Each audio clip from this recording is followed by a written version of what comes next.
प्रिय मित्रों, ज्ञान प्रवाह के द्वारा प्रस्तुत बाल महाभारत कथा श्रृंखला में आपका स्वागत है। चैनल को लाइक एवं सब्सक्राइब करना न भूलें, साथ ही बेल आइकन दबा दीजिएगा जिससे आने वाला अगला कथांक आपको मिलता रहे। प्रिय मित्रों, अब तक आपने कक्षा 7वीं के लिए हिंदी की पूरक पाठ्य पुस्तक बाल महाभारत कथा श्रृंखला के अंतर्गत अष्टम भाग के खंड क में पांडवों की रक्षा की कथा सुनी। अब तक आपने सुना कि किस प्रकार माता कुंती एवं पंच पांडव वारणावत में पहुंचते हैं, जहां पर लाख के घर में पुरोचन के द्वारा छल से उन्हें जलाने का प्रयास किया जाता है, परंतु विदुर की सहायता एवं चतुराई से वे वहां से बच निकलने में सक्षम होते हैं। वे वहां से भागते हुए एक चक्र नगरी में पहुंचते हैं, जहां पर एक ब्राह्मण के यहाँ वे आश्रय लेते। एक दिन माता कुंती ब्राह्मण के घर से बिलक बिलक कर रोने की आवाज सुनाई देती।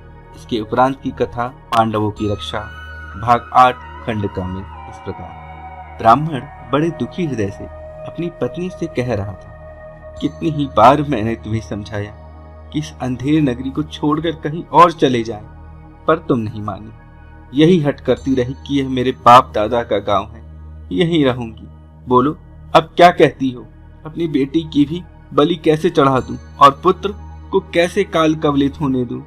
यदि मैं शरीर त्यागता हूं तो फिर इन अनाथ बच्चों का भरण पोषण कौन करेगा? हाय, अब मैं क्या करूं? और कुछ करने से तो अच्छा उपाय यह है कि सभी एक साथ मौत को गले लगा लें, यही अच्छा होगा। कहते कहते ब्राह्मण सिसक कर रो पड़ा। ब्राह्मण की पत्नी रोती रोती बोली, प्राणनाथ, मुझे मरने का कोई दुख नहीं है। मेरी मृत्यु के बाद आप चाहें तो दूसरी पत्नी ला सकते हैं।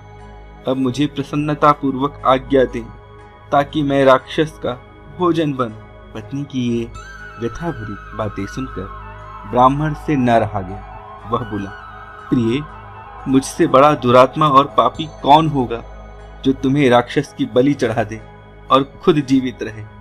माता पिता को इस तरह बातें करते देख ब्राह्मण की बेटी से न रहा गया। उसने करुण स्वर में कहा, पिताजी, अच्छा तो यह है कि राक्षस के पास आप मुझे भेज दें। सबको इस तरह रोते देखकर ब्राह्मण का नन्हा सा बालक पास में पड़ी हुई सूखी लकड़ी हाथ में लेकर घुमाता हुआ बोला, उस राक्षस को तो मैं ही इस लकड़ी से जोर से मार डालूंगा। कुंती खड़ी खड़ी यह सब देख रही थी। अपनी बात कहने का उसने ठीक मौका देखा। वह बोली, हे ब्राह्मण, क्या आप कृपा करके मुझे बता सकते हैं कि आप लोगों के इस असमय दुख का कारण क्या है? ब्राह्मण ने कहा, देवी सुनिए, इस नगरी के समीप एक गुफा है जिसमें बक नामक एक बड़ा अत्याचारी राक्षस रहता है। पिछले 13 वर्षों से इस नगरी के लोगों पर वह बड़े जुल्म ढा रहा है।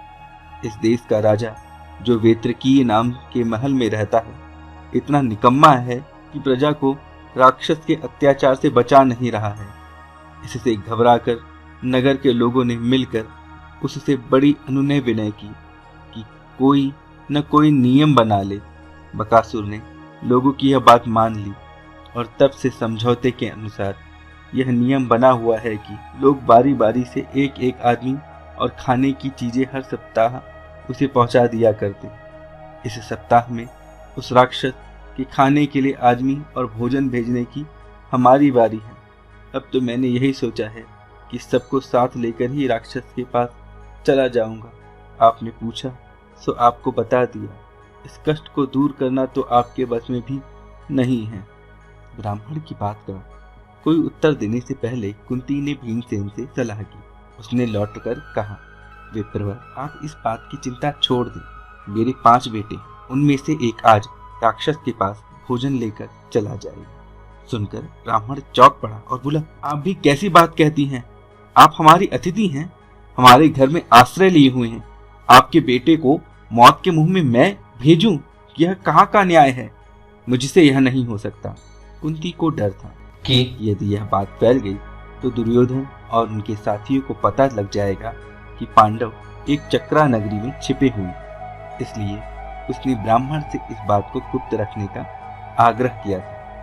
कुंती ने जब भीमसेन को बताया कि उसे बकासुर के पास भोजन सामग्री लेकर जाना होगा, तो युधिष्ठिर खींच उठे और बोले, ये तुम कैसा दुस्साहस करने चली हो माँ?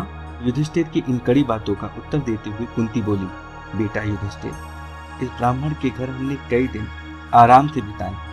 जब इन पर विपदा पड़ी है तो मनुष्य होने के नाते हमें उसका बदला चुकाना ही चाहिए। मैं बेटा भीम की शक्ति और बल से अच्छी तरह परिचित हूँ। तुम इस बात की चिंता मत करो। जो हमें वारणावत से यहाँ तक उठा लाया, जिसने हिडम्ब का वध किया, उस भीम के बारे में मुझे न तो कोई डर है न चिंता। भीम को बकासुर के पास भेजना हमारा कर्तव्य है। इसके बाद नियम के अनुसार नगर के लोग खाने पीने की चीजें गाड़ी में रख कर ले आए। भीमसेन उछलकर गाड़ी में बैठ गए।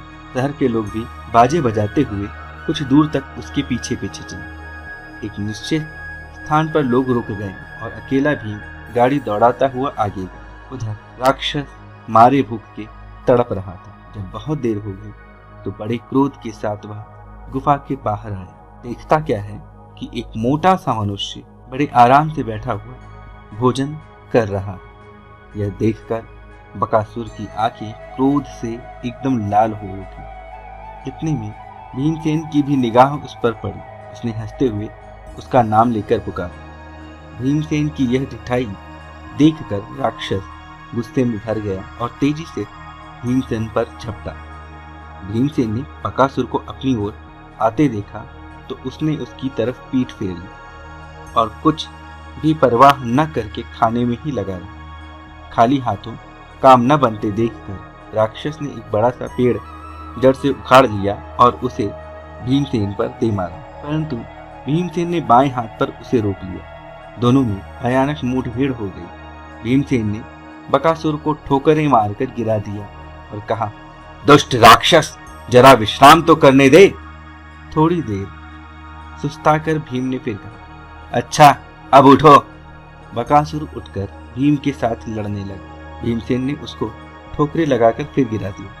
इस तरह बार बार पछाड़ खाने पर भी राक्षस उठकर भिड़ जाता था।